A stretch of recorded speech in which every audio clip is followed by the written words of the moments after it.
ಒಂದಾನೊಂದು ಹಳ್ಳಿಯಲ್ಲಿ ಒಬ್ಬ ಹುಡುಗ ಇದ್ದ. ಅವನಿಗೆ ಒಬ್ಬಳು ಒಳ್ಳೆಯ ಅಮ್ಮ ಇದ್ಲು. ತಂದೆ ಅವನು ಚಿಕ್ಕವನಿದ್ದಾಗಲೇ ತೀರಿಕೊಂಡಿದ್ದ. ಅವರಿಗೆ ಒಂದು ಚಿಕ್ಕ ಹೊಲ ಮತ್ತು ಚಿಕ್ಕದೊಂದು ಮನೆ ಇತ್ತು.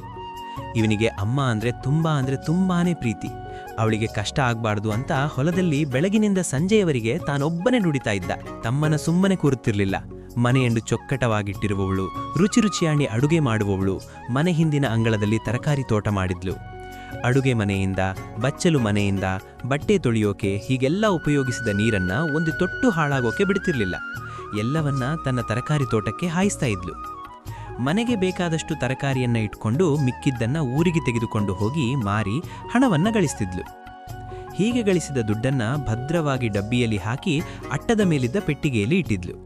ಯಾಕೆ ಗೊತ್ತಾ? ಮುಂದೊಂದು ದಿನ ತನ್ನ ಪುಟ್ಟ ಮಗ ಬೆಳೆದು ದೊಡ್ಡವನಾಗ್ತಾನೆ. ಆವಾಗ ಈ ಪುಟ್ಟ ಹೊಲದಿಂದ ಬರುವಂತಹ ಉತ್ಪತ್ತಿ ಸಾಕಾಗುವುದಿಲ್ಲ. ಇನ್ನೂ ಸ್ವಲ್ಪ ಭೂಮಿ ಬೇಕಾಡುತ್ತೆ. ಅದನ್ನ ಕೊಂಡುಕೊಳ್ಳೋಕೆ ಅಂತ ಹಣವನ್ನ ತೆಗೆದಿಡ್ತಾ ಇದ್ಲು. ಹೀಗೆ ಬಹಳ ವರ್ಷಗಳು ಕಳೆದವು. ಹುಡುಗ ಬೆಳೆದು ದೊಡ್ಡವನಾದ. ಅಮ್ಮ ಮುದುಕಿಯಾದ್ಲು. ಒಂದು ದಿನ ಮಗನನ್ನ ಕರೆದು ತಾನು ಉಳಿತಾಯ ಮಾಡಿಟ್ಟ ಹಣದ ಬಗ್ಗೆ ಹೇಳಿದ್ಲು. ಮಗು, ಬೇಗ ಬೇಗ ಪಕ್ಕದ ಹೊಲದ ಒಡೆಯನ ಹತ್ರ ಮಾತಾಡಿ ನೋಡು. ಮತ್ತೆ ನಿನಗೊಂದು ಮದುವೆ ಮಾಡಿದ್ರೆ ನಾನು ಶಾಂತಿಯಿಂದ ಸಾಯಬಹುದು ಅಂದ್ಲು. ಪುಟ್ಟು ಮಗನ ಕಣ್ಣಲ್ಲಿ ನೀರು ತುಂಬಿತು. ಇಷ್ಟು ವರ್ಷ ಒಂದಿನನೂ ಕೂಡ ಒಳ್ಳೆಯ ಬಟ್ಟೆಯನ್ನ ಹಾಕಿಕೊಳ್ಳಿಲ್ಲ. ಹಗಲು ರಾತ್ರಿ ಎನ್ನದೆ ದುಡಿದು ತನಗೋಸ್ಕರ ಹಣ ಕೂಡಿಟ್ಟಿದ್ದಾಳೆ. ಎಂಥ ಪ್ರೀತಿ, ಎಂಥ ಮುಂದಾಲೋಚನೆ! ಇಷ್ಟೆಲ್ಲ ತನಗೋಸ್ಕರ. ತಾಯಿಯನ್ನ ಅಪ್ಪಿಕೊಂಡು ಕಣ್ಣೀರು ಹಾಕಿದ.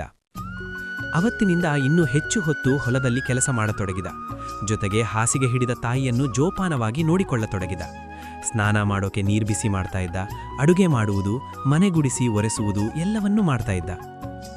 ಒಂದು ದಿನ ರಾತ್ರಿ ಕ್ರೂರ ಕಳ್ಳನೊಬ್ಬ ಇವರ ಮನೆ ಒಳಗೆ ನುಗ್ಗಿದ್ದ. ತಗಿಯ ಸರಳು ಬಗ್ಗಿಸಿ ಒಳಗೆ ಬಂದ. ಕೈಯಲ್ಲಿ ಚೂರಿ ಇತ್ತು. ತಾಯಿ ಮಗ ಹೆದರಿ ಮೂಲೆ ಸೇರಿದರು. ಕಳ್ಳ ಮನೆಯನ್ನೆಲ್ಲ ಜಾಲಡಿದ. ಅಟ್ಟದ ಮೇಲಿನ ಪೆಟ್ಟಿಗೆಯಲ್ಲಿದ್ದ ದುಡ್ಡಿನ ಗಂಟು ಅವನ ಕೈಗೆ ಸಿಕ್ಕಿತು. ಎಲ್ಲಾ ವಸ್ತುಗಳನ್ನ ಗುಡ್ಡೆ ಹಾಕಿದ. ಅದನ್ನ ಗಂಟು ಕಟ್ಟೋಕೆ ಏನಾದ್ರೂ ಗಟ್ಟಿಮುಟ್ಟಾದ ದೊಡ್ಡ ಬಟ್ಟೆ ಬೇಕಿತ್ತು. ಅತ್ತಿತ್ತ ನೋಡಿದ್ರೆ ಹಾಸಿಗೆ ಮೇಲೆ ಇದ್ದ ಶಾಲು ಕಂಡಿತ್ತು. ಅದನ್ನ ಎತ್ತಿಕೊಂಡ. ಇವಾಗ ಹುಡುಗ ಎದ್ದು ನಿಂತ. ಅಯ್ಯ, ದಯವಿಟ್ಟು ಆ ಶಾಲ್ನ ಮಾತ್ರ ತೆಗೆದುಕೊಂಡು ಹೋಗ್ಬೇಡ. ಅದು ಇಲ್ಲದಿದ್ರೆ ಚಳಿಗಾಲದಲ್ಲಿ ನಮ್ಮಮ್ಮ ಸತ್ತು ಹೋಗ್ತಾಳೆ. ಮತ್ತೆ ಗಂಜಿ ಬೇಯಿಸೋ ಚರಿಗೆಯನ್ನು ಬಿಟ್ಟು ಹೋದೆ ಒಳ್ಳೇದಿತ್ತು. ಅದಿಲ್ಲದಿದ್ರೆ ಅನ್ಮನಿಗೆ ಗಂಜಿ ಬೇಯಿಸುವುದು ಯಾವುದರಲ್ಲಿ? ಹೊಸದನ್ನು ಕೊಂಡುಕೊಳ್ಳೋಕೆ ಹಣವೂ ಇಲ್ಲ ನಮ್ಮತ್ರ ಎಂದು ಹೇಳಿ ಕಣ್ಣೀರು ಹಾಕ್ತಾನೆ. ಕಳ್ಳ ಬೆರಗಾದ. ಎಂಥ ಹುಡುಗ! ಇಷ್ಟು ವರ್ಷ ದುಡಿದ ಹಣ ಹೋದ್ರೂ ಪರವಾಗಿಲ್ಲ ಅಂಟಿದ್ದಾನೆ. ಅಮ್ಮನಿಗೆ ಅನ್ನ ಬೇಯಿಸುವ ಚರಿಗೆ ಹಾಗೂ ಅಮ್ಮನ ಶಾಲು ಬಿಡುವಂಟಿದ್ದಾನೆ. ಎಂಥ ಪ್ರೀತಿ ಅಮ್ಮನ ಮೇಲ! ಆ ಹುಡುಗನ ಮಾತನ್ನು ಕೇಳಿ ಕಳ್ಳನ ಹೃದಯ ಕರಗಿತು. ಹುಡುಗ, ನಿನ್ನ ತಾಯಿಯ ಮೇಲಿನ ಪ್ರೀತಿಗೆ ನಾನಿವತ್ತು ಬೆರಗಾಗಿದ್ದೇನೆ. ನಿನ್ನ ಯಾವ ಸಾಮಾನು ನನಗೆ ಬೇಡ.